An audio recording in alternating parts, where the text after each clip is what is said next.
చేసిరన్న. ఇది ఒక మంచి బెస్ట్ మూవీ అని చెప్పొచ్చు. Goose bumps.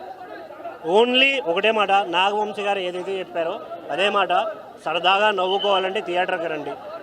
Simple word. దీనిలో లాజిక్స్ ఉండవు, ఎథిక్స్ ఉండవు, ఏమీ కనపడదు మీకు.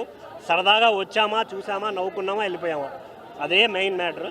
దీంట్లో లడ్డుగాడి పెళ్ళి క్యాన్సిల్ అయిన తర్వాత వాళ్ళు వెళ్ళి గోవాలో ఏం చేస్తారు, ఆ గోవాలో నడిచిన కథ ఏంది, వాళ్ళు పడ్డ కష్టాలు ఏంది, వాళ్ళపైన వాళ్ళు వేసుకున్న కుళ్ళు జోకులు ఏంటి, ఇదే సినిమా. థియేటర్కి వస్తే చాలా ఫుల్ ఆఫ్ ఫన్ ఉంటుంది, ఎంజాయ్ చేస్తారు. కాకపోతే నాకేమనిపించిందంటే ఫస్ట్ హాఫ్లో ఇంకొంచెం జనరేట్ చేసి ఉండొచ్చు ఫన్ను, కొంచెం బోరింగ్ అనిపిస్తుంది ఫస్ట్ హాఫ్లో. కొంచెం తప్పిస్తే మీతో అంతా ఫుల్ ఆఫ్ ఫన్ ఉంటుంది. అదే ఆల్రెడీ చెప్పేశారు కదా ఆయన, ఎలాంటిది మీరు ఎక్స్పెక్ట్ చేయదు, థియేటర్కి సరదాగా రండి, నవ్వుకోండి, అదొక్కటే చెప్పారు ఆయన. సో ఈ సినిమాలో కూడా అంతే ఉంది.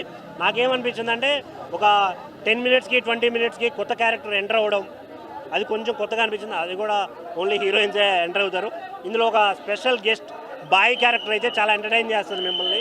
ఇంకోటి సుబ్బలేఖ సుధాకర్ గారు క్యారెక్టర్ కూడా చాలా నవ్విస్తుంది, అదొక్కటి నాకు చాలా మంచిగా అనిపించింది. అండ్ ఇంకొకటి మెయిన్గా ఒకే ఒక్క సాంగ్ చాలా ఇంప్రెసివ్గా అనిపించింది నాకైతే.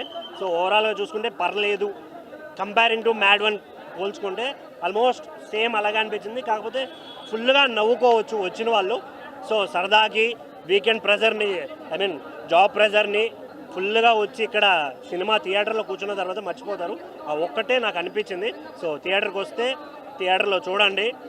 Thank you. బ్లాక్ బస్టర్ అనమాట. ఎటువంటి కంటెంట్ స్టోరీస్ ఎక్స్పెక్ట్ చేయకండి.